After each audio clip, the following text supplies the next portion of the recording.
ये तो हमारे लिए बहुत ही गर्व की बात है कि महात्मा गांधी जी का परिवार आज हमारे साथ खड़ा है। इस आंदोलन के दौरान हमारे ऊपर बहुत आरोप लगाए गए। हमें देश विरोधी कहा गया, हमें कहा गया कि हम बस देश में अराजकता फैलाना चाहते हैं, हम हिंसक लोग हैं। लेकिन आज सर का यहाँ होना हमारे साथ ये दिखाता है कि जो आरोप हमारे ऊपर लगाए थे वो गलत थे, क्योंकि महात्मा गांधी का परिवार खुद हमारे साथ है। इससे बड़ा सर्टिफिकेट हमारे शांतिप्रिय होने का, अहिंसक होने का और देशभक्त होने का नहीं हो सकता। और एक विचारधारा है इस देश में जिन्होंने गांधी को मारा था, वो गांधी के विचारों को भी मारना चाहते हैं। पिछले कई वर्षों से वो कोशिश कर रहे हैं कि वो गांधी के विचार भी ख़त्म कर दे। लेकिन जब तक ये देश रहेगा गांधी जी के विचार कभी ख़त्म नहीं होंगे। गांधी जी इस देश की आत्मा है। हमारा आंदोलन जो था वो उन्हीं के रास्ते पर चला था और उन्हीं के रास्तों पर चलकर ही सक्सेसफुल हो पाया। अगर हम महात्मा गांधी के रास्ते पर नहीं चलते तो हमें नहीं लगता हमारा आंदोलन कभी सक्सेसफुल हो पाता। और बार बार हमें कंपेयर किया जाता था कि देखो नेपाल में जो हिंसा हुई ये लोग भी वैसा ही करेंगे, देखो बांग्लादेश में जो हुआ ये लोग भी वैसा ही करेंगे। और मैं बार बार यही कहता था, जब पूरी दुनिया गांधी से सीखती है। नेल्सन मंडेला, उन्होंने साउथ अफ्रीका में जो लड़ाई लड़ी वो गांधी जी से इंस्पायर होकर लड़ी। मार्टिन लूथर किंग ने जो अमेरिका में लड़ाई लड़ी वो गांधी जी से इंस्पायर होकर लड़ी है। तो जब पूरी दुनिया गांधी जी के पास देखती तो गांधी जी के अपने देश के युवाओं को कहीं बाहर देखने की क्या जरूरत है।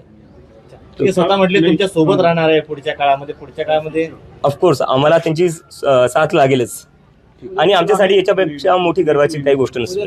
तमिलनाडु के जो मुख्यमंत्री हैं उन्होंने डीसी के ऑर्डर दिया था कि शिक्षा विभाग हो गया, स्कूल विभाग हो गया, पुलिस हो गए, ऑफिशियली जो है जो कॉकरोच जनता पार्टी को सपोर्ट कर रहे हैं उन्हें रोकने के लिए उन्होंने ऑर्डर दिया था, लेकिन आज उन्होंने उस ऑर्डर को पीछे लिया है। किस तरीके से देखते हैं? नहीं, ये तो ऑर्डर आना ही गलत था, क्योंकि क्यों किसी को आंदोलन करने से रोकना चाहिए? ये तो फंडामेंटल राइट है, ये डेमोक्रेटिक राइट है। तो ऐसे ऑर्डर्स तो मतलब कहीं ना कहीं दिखाते हैं कि आपको लोगों से डर लग रहा है, जो लोग अपनी बात रख रहे हैं उससे डर लग रहा है। तो ऐसे तो ऑर्डर्स नहीं आने चाहिए और उन्होंने वापस लिया तो अच्छा किया, उन्होंने वापस ले लिया। सुप्रीम कोर्ट ने सरकार से कहा था कि जितने भी एफआईआर हुए हैं वो आप दे दीजिए, एक साथ दे दीजिए, हम उनको 141 के तहत क्वैश कर देंगे। लेकिन सरकार ने वो दिए नहीं है। क्या 25 जुलाई को जो सरकार ने देश के सामने वादा किया था वो पूरा नहीं कर रही, ऐसा लग रहा है आपको? बिल्कुल, ये सरकार कहीं ना कहीं धोखाधड़ी कर रही है देश के युवाओं के साथ। और अगर ये लोग नहीं मानेंगे, पहले तो ये सुप्रीम कोर्ट का बहाना बना रहे थे जी, सुप्रीम कोर्ट को बीच में लाकर ये सुप्रीम कोर्ट का बहाना बना रहे थे कि सुप्रीम कोर्ट की वजह से हम केसेस वापस नहीं ले सकते। और अब सुप्रीम कोर्ट खुद कह रहा है कि हम केसेस क्वैश कर देंगे तो इन लोगों को दिक्कत क्या है? तो मतलब यही तो हम कह रहे हैं ना, एक जो चीज़ है जो हम बार बार कह रहे हैं, इंटेग्रिटी ऑफ द इंस्टीट्यूशन। अब जब चाहे तब सुप्रीम कोर्ट को आगे करते हो अपने गलत कामों के लिए, और जब आपको कोर्ट कोई आदेश देता है, जब आपको कोर्ट कोई चीज़ कहता है करने के लिए, आप करते नहीं हो। तो एक तरीके से ये लोग कोर्ट की इज्जत ये तो खुद ही नहीं कर रहे, और ये चाहते हैं कि सारे कोर्ट इनके हिसाब से ही चले। अभी रांका जी ने ट्वीट किया है कि वो राजस्थान जाने वाले हैं, लेकिन स्कूल ठीक करो आंदोलन को देखते हुए राजस्थान की जो भजनलाल सरकार है उन्होंने एक प्रस्ताव पारित किया है कि बिना किसी प्रिंसिपल के अनुमति के कोई भी तरीके का वीडियो या फोटो स्कूल में नहीं होगा और कोई बाहर का आदमी स्कूल को विजिट नहीं कर सकेगा। आप किस तरीके से देखते हैं? नहीं, इसको तो मैं ऐसे ही देखता हूँ कि किस बात की शर्म है आपको? अगर लोग वीडियो बना लेंगे तो आपकी पोल खुल जाएगी, और आपको इसी का डर है तो यार स्कूल अच्छे कर दो ना, स्कूल अच्छे कर दो, लोगों को रोकने की जरूरत नहीं पड़ेगी आपको। उल्टा लोग फोटो खींचकर डालेंगे कि देखो क्या कितनी बढ़िया स्कूल बना दिए। और ये जो मेंटालिटी है ना कि क्राइम को रोकने के लिए क्राइम छुपा दो, ऐसे नहीं होता है। मतलब ये तो वही बात हो गई, कोई आता है मर्डर करके चला जाता है, अब मर्डरर को पकड़ने की जगह क्या करते हो आप? डेड बॉडी छुपा देते हो। तो ये मेंटालिटी ठीक नहीं है। अगर आप चाहते हो कि आपकी बदनामी ना हो तो स्कूल ठीक कर दो। इस तरह के ऑर्डर लाने से क्या होगा? आपने वीडियो आज जारी किया है जो पीएम फंड है उसके ऊपर क्या नहीं, वो तो मैंने वीडियो में ही कहा था कि 8,500 करोड़ पीएम केयर्स में पड़े हुए हैं, और उसके ऊपर पीएम गवर्नमेंट ने करा क्या? एफडी डाल दी है। ये एफडी क्या रिटायरमेंट के लिए बचा कर रखनी है? यहाँ पर हमारे देश के बच्चे रो रहे हैं कि हमारे स्कूल के लिए अच्छी सड़क कर दो, क्लासेस में बेंचेस लगा दो, पीने का पानी दे दो स्कूल में। एक तरफ बच्चे रो रहे हैं, और जब मैंने पूछा, अभी मैं पिछले कुछ दिनों से गांव के स्कूल देख रहा हूँ, तो एक बात पता चल रही है कि फंड्स नहीं मिल रहे। तो एक तरफ हमारे देश के बच्चे रो रहे हैं अच्छी फैसिलिटीज़ के लिए फंड्स ना होने के कारण, और दूसरी तरफ पीएम केयर्स में 8,500 करोड़ पड़े हुए हैं जिसका कोई इस्तेमाल ही नहीं कर रहा है। तो किस चीज़ के लिए रोक कर रखे? ये क्या पोस्ट रिटायरमेंट के लिए रोक कर रखे? इस्तेमाल करिए उनका। अब्दुल के पिताजी का जो है बीजेपी के कार्यकर्ताओं की ओर से उन्हें मारा गया, इस तरीके का आरोप अब्दुल लगा रहे हैं। लेकिन वहीं पे अब्दुल आरोप नहीं लगा रहे, जो लोग पकड़े गए उनमें बीजेपी के लोग हैं। अब्दुल का आरोप नहीं है। पुलिस ने जिन लोगों को पकड़ा है, पुलिस ने कहा है वो बीजेपी के लोग हैं। लेकिन पश्चिम बंगाल के मुख्यमंत्री सुवेंद्र अधिकारी कह रहे हैं कि बीजेपी का एक भी आदमी उसमें शामिल नहीं है। रिपोर्ट्स में तो दिखाया गया है उसमें बीजेपी के लोग हैं, आप पढ़िए। और शुभेंदु अधिकारी क्या कह रहे कि बीजेपी के लोग नहीं है, तो मर्डर ठीक है। मर्डर हुआ कैसे? आप मुख्यमंत्री है, लॉ एंड ऑर्डर की सिचुएशन क्या आपके स्टेट में? आप इसी पर तो चुनाव लड़कर आए थे ना कि बंगाल में हालत बहुत खराब है लॉ एंड ऑर्डर की, तो आपने क्या बदल लिया? आपके तो अपने ही लोगों की हत्या कर रहे हैं। और ये हेट क्राइम है, ये हेट क्राइम है। अब्दुल और उसका परिवार, उसके पिता शिक्षा का काम करना चाहते थे, स्कूल सुधारना चाहते थे, लेकिन उनको हेट क्राइम का शिकार बनाया गया है और उनकी हत्या कर दी गई है। अब्दुल ने कंपनसेशन की मांग नहीं की है। उन्होंने कहा है कि वर्ल्ड क्लास स्कूल बनना चाहिए और उस स्कूल को उनके पिताजी का नाम मिलना चाहिए। क्या कहेंगे? इससे दिखाता है कि अब्दुल को उनके पिता से किस तरीके की परवरिश मिली है। मुझे नहीं लगता अब्दुल और उनके पिता से बड़ा देशभक्त मैंने देखा होगा या मैंने किसी से बात की होगी, क्योंकि जब मैं भी अब्दुल से बात कर रहा था और जब मेरा वीडियो कॉल हुआ, मैंने उससे पूछा तुम कैसे हो, माँ कैसी है, और कहीं ना कहीं मैं थोड़ा टूट गया इमोशनली और मेरे पास शब्द नहीं थे बोलने के लिए। तो अब्दुल ने जो चीज़ मेरे से कही कि भैया टूटना नहीं है, आप हिम्मत मत हारिए। मुझे उस लड़के को हिम्मत देनी चाहिए थी, लेकिन वो लड़का अपने पिता को खोने के बाद भी वो मुझे हिम्मत दे रहा है और कह रहा है भैया टूटना नहीं है, पापा चले गए लेकिन हम स्कूल सुधार कर ही रहेंगे।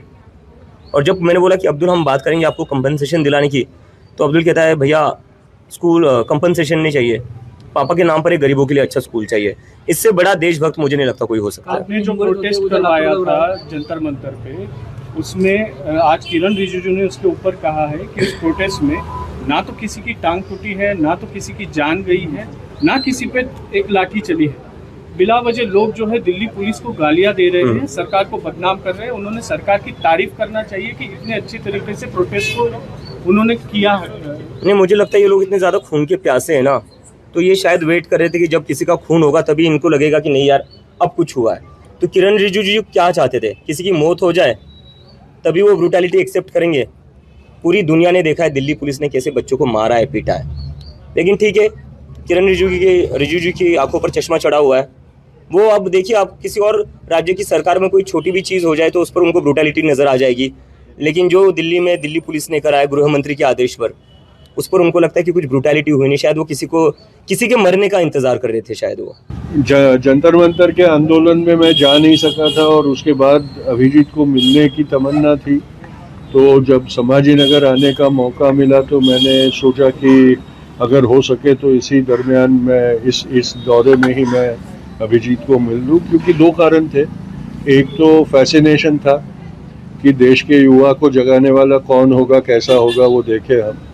और दूसरा ये भी था कि जिस तरीके से वो आंदोलन कंडक्ट किया गया और जिस संयम के साथ उस आंदोलन को पूर्णाहुति तक ले गए, उसमें मुझे सत्याग्रह की छवि बहुत स्पष्ट तरीके से दिखाई दे रही थी और उसके लिए भी मुझे अभिजीत का अभिनंदन करना था। तो ये मौका मिला। हम भारत के लोग के फिरोज मिठीबोर वाला, मैं गांधी MGM में गांधी सेंटर के जॉन, हम सब आए और इंद्रजीत जी भी है, हम सब आए और हम मिल पाए, ये हमारा सद्भाग्य था। इस प्रोटेस्ट के चलते जो है धर्मेंद्र प्रधान जी को इस्तीफा देना पड़ा। बिल्कुल। किस तरीके का सक्सेस देखते हैं? सक्सेस ये इस बात का नहीं है कि किसी इंडिविजुअल मंत्री को इस्तीफा देना पड़ा। सक्सेस इस बात का है कि ये सरकार को जवाब देने को मजबूर किया गया, जो 12 साल से इस घमंड में चल रही थी कि हमें कोई जवाब देने की जिम्मेदारी नहीं है हम पर और हम कोई सवाल का उत्तर नहीं देंगे। उनको जो सवाल का जवाब देना पड़ा, ये इस मुहिम की सबसे बड़ी उपलब्धि है। स्कूल ठीक करो आंदोलन चल रहा है, उसको आप किस नज़रिए से देखते हैं? बहुत ज़रूरी है और इसीलिए वो रेजोनेट हो रहा है। महाराष्ट्र में सब जगह से इसको प्रतिसाद मिल रहा है और उसमें भी एक नई बात जो दिखाई दे रही है कि जिसको आप जेन अल्फा बोलते हैं, वो जागरूक होकर प्रश्न पूछ रहा है अपने समस्याओं के लिए।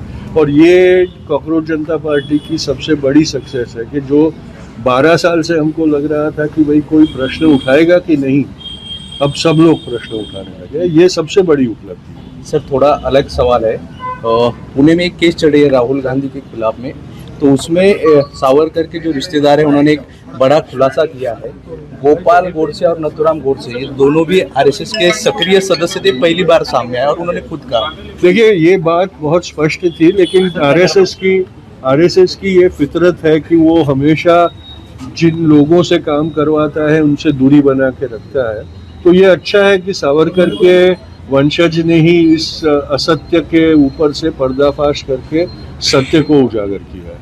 सर अभी किरण रिजिजू ने कहा है जंतर मंतर के आंदोलन पर कि वहाँ पे न कोई आदमी, किसी आदमी की मौत हुई है, न कोई सीरियस इंजर्ड हुआ है, न किसी को हॉस्पिटलाइज किया गया है।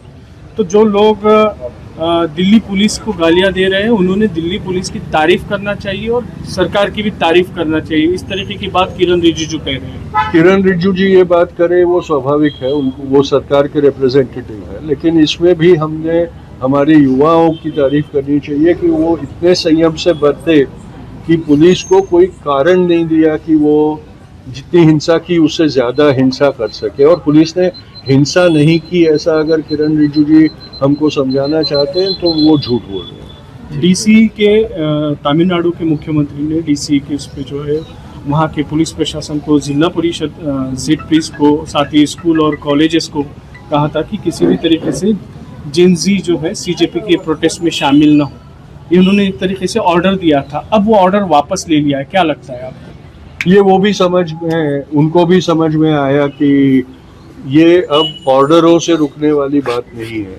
ये अब एक राष्ट्रीय आंदोलन और एक राष्ट्रीय मूवमेंट में बदल चुकी है, और ये इसको कोई रोक नहीं सकता, और इसलिए उन्होंने ये ऑर्डर। बातम्या पाहण्यासाठी आमच्या चॅनलला लाईक करा, शेअर करा, सबस्क्राईब करा, बेल आयकॉन प्रेस करा आणि सर्वप्रथम नोटिफिकेशन पहा तुमच्या मोबाईलवर।